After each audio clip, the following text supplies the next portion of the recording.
نحمده ونصلي على رسوله الكريم اما بعد۔ ترجمے والے قرآن پاک کا صفحہ نمبر 988، 27واں پارہ سورہ قمر، آیت نمبر 18 تا 22۔ اعوذ باللہ من الشیطان الرجیم، بسم اللہ الرحمن الرحیم۔ كذبت عاد فكيف كان عذابي ونذر إنا أرسلنا عليهم ريحا صرصرا في يوم نحس مستمر تنزع الناس كأنهم أعجاز نخل منقعر فكيف كان عذابي ونذر ولقد يسرنا القرآن للذكر فهل من مدكر۔ صدق اللہ العظیم۔ سورت کے آغاز میں یہ بات گزری ہے کہ سورت کا مرکزی عنوان یہ ہے کہ اللہ تعالی جب کسی قوم کو دعوت توحید کا پیغام پہنچاتے ہیں تو پھر کچھ مہلت دیتے ہیں اور ہر طریقے سے ان کو سمجھایا جاتا ہے، ان کے اشکالات شبہات کو دور کیے جاتے ہیں، عام فہم آسان مثالیں دی جاتی ہیں، مختلف حوالے دیے جاتے ہیں، پھر جا کر کہیں عذاب آتا ہے، اور آتا ان کی ہٹ درمی، ضد، انکار، استہزاء، تکبر، اس کی وجہ سے آتا ہے۔ تو یہی کام مشرکین مکہ نے کیا کہ منہ مانگا مطالبہ دیکھا، چاند دو ٹکڑے ہو گیا، لیکن نہیں مانے۔ تو نبی پاک صلی اللہ علیہ وسلم کی تسلی کے لیے اور اہل مکہ کو عبرت دلانے کے لیے اللہ تعالیٰ نے کچھ گزشتہ قوموں کے واقعات ذکر کیے، جن میں سے نوح علیہ السلام کی قوم کا تذکرہ گزر چکا ہے۔ اب اس کے بعد قوم عاد کا تذکرہ ہے، جو حضرت ہود علیہ السلام کی قوم تھی۔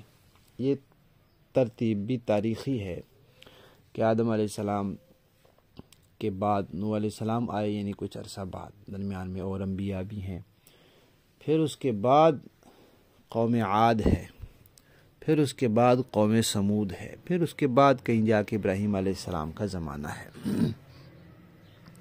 اور ابراہیم علیہ السلام کے زمانے میں ہی لوط علیہ السلام تھے، جو ان کے چچا زاد بھائی تھے یا بھتیجے تھے۔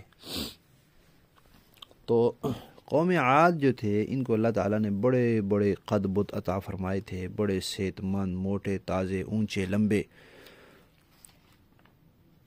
لیکن جب ان کے پاس توحید کا پیغام آیا تو انہوں نے نہیں مانا۔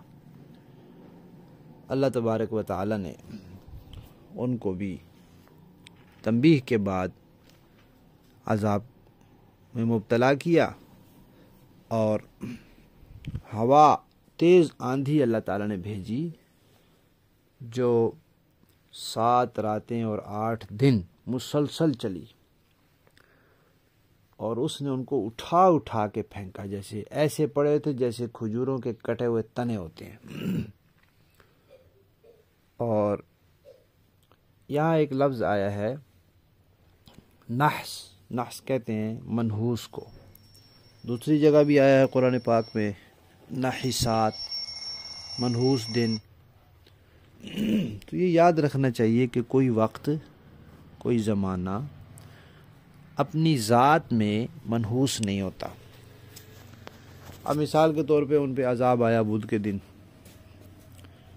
اگر بدھ کا دن منحوس ہے تو پھر دنیا میں جب بھی بدھ کا دن آئے گا منحوس ہونا چاہیے، اور اگر بدھ کا دن منحوس ہے تو وہ پھر ہر کسی کے لیے منحوس ہونا چاہیے، کیونکہ بدھ کا دن تو سب کے لیے، ایمان والوں کے لیے بھی، کافروں کے لیے بھی۔ تو اسی دن جب عذاب آیا تو کافر پکڑے گئے اور ایمان والے بچ گئے، تو معلوم ہوا کہ ایمان والوں کے لیے وہ دن منحوس نہیں تھا، کافروں کے لیے منحوس ثابت ہوا، اور صرف وہی دن تھا ان کے لیے، ہر بدھ نہیں منحوس۔ پھر کیونکہ یہاں فرمایا کہ 8 دن مسلسل ہوا چلی، تو 8 دنوں میں ہفتہ، اتوار، پیر، منگل، بدھ، جمعرات، جمعہ سب آ گئے، تو پھر تو کوئی دن بھی نحوست سے نہ بچا۔ تو یہ خیال کرنا کہ جس دن میں کسی قوم پر عذاب آیا ہے یا کوئی ایسا واقعہ ہوا ہے، وہ دن منحوس ہوتا ہے اور پھر ہمیشہ کے لیے وہ منحوس ہوتا ہے، جیسے کچھ لوگ مہینے کے آخری بدھ کو منحوس سمجھتے ہیں، کوئی سفر کے مہینے کو منحوس سمجھتے ہیں، وغیرہ وغیرہ، یہ سب غلط ہیں اور عوامی توہمات ہیں۔ اللہ تعالیٰ فرماتے ہیں کہ قوم عاد نے بھی جھٹلایا اور پھر ان پر عذاب آیا تو دیکھ لو کہ کیسے میرا عذاب تھا اور کیسے میری تنبیہات تھیں۔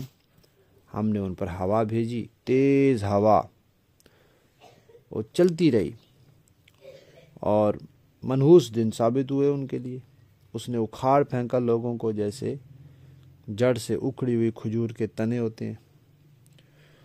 اور پھر ایک دفعہ دوبارہ فرمایا کہ دیکھو اس قسم کے عذاب سے بچنے کے لیے ہم نے قرآن کو نصیحت کی خاطر آسان بنایا ہے۔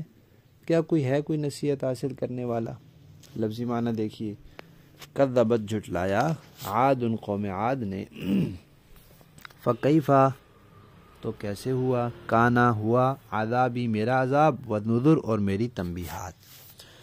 انا بے شک ہم نے، ارسلنا ہم نے بھیجی، علیہم ان پر، ریحن ہوا، سرسرن تیز، فی یومی ایسے دن میں، نحسن جو منحوس تھا، مستمر مسلسل چلنے والی، تنزع الناس اکھاڑ پھینکتی تھی لوگوں کو، کأنہم گویا کہ وہ اعجاز تنے ہیں، نخل کھجور کے، منقعر جو اکھڑی ہوئی ہو۔ فکیفا تو سوچو پھر کیسے کانا ہوا، عذابی میرا عذاب، ونذر اور میری تنبیہات۔ وَلَقَدْ اور پکی بات ہے، یسرنا ہم نے آسان کیا ہے، القرآن قرآن کو، للذکر نصیحت کے لیے، فہل کیا ہے کوئی، من مدکر نصیحت حاصل کرنے والا۔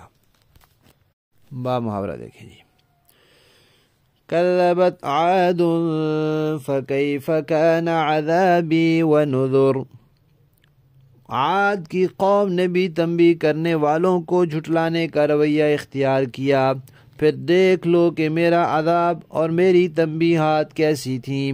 اِنَّا أَرْسَلْنَا عَلَيْهِمْ رِيحًا صَرْصَرًا فِي يَوْمِ نَحْسٍ مُسْتَمِرٍ، ہم نے ایک مسلسل نوسط کے دن میں ان پر تیز آندھی والی ہوا چھوڑ دی تھی، تنزع الناس كأنهم أعجاز نخل منقعر، جو لوگوں کو اس طرح اکھاڑ پھینک دیتی تھی جیسے وہ کھجور کے اکھڑے ہوئے درخت کے تنے ہوں۔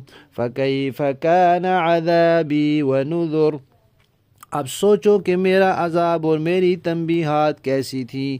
وَلَقَدْ يَسَّرْنَا الْقُرْآنَ لِلذِّكْرِ فَهَلْ مِن مُدَّكِرٍ، اور حقیقت یہ ہے کہ ہم نے قرآن کو نصیحت حاصل کرنے کے لیے آسان بنا دیا ہے، اب کیا کوئی ہے جو نصیحت حاصل کرے؟